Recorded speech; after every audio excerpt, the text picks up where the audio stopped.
porte-parole de la compagnie aérienne Air Algérie s'est exprimé sur l'augmentation du nombre des vols décidés par les autorités algériennes et dont le programme additif a été publié mercredi 25 août. Amin Andalouci a donné plus d'explications sur les conditions de voyage et sur une autre éventuelle hausse de vol à l'avenir.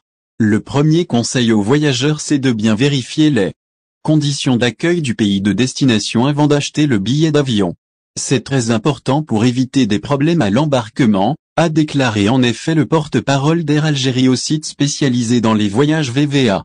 Il a noté dans ce registre que Air Algérie a appelé ses clients dans sa mise à jour publiée mercredi 25 août de rester informés à ce sujet en consultant régulièrement les sites mis à disposition à cet effet.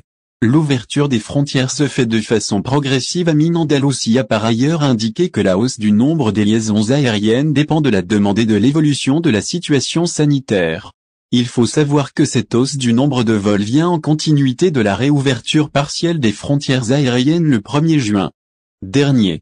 Il faut savoir aussi que nous ne sommes pas à l'abri d'une nouvelle vague de pandémie de Covid-19, c'est pour cela que cette ouverture se fait de façon progressive.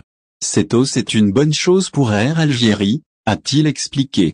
Au sujet de la vente des billets qui a toujours posé problème, il faut le dire, le porte-parole d'Air Algérie a tenu à rassurer les passagers que tout le monde est mobilisé pour réussir l'opération. Le personnel d'Air Algérie est mobilisé pour la réussite de cette opération ici et à l'étranger. Elle se fera aussi au niveau des agences dans les villes concernées, a-t-il souligné. Au final, si vous avez aimé la vidéo, n'oubliez pas de vous abonner à la chaîne et d'appuyer sur la cloche pour recevoir nos actualités.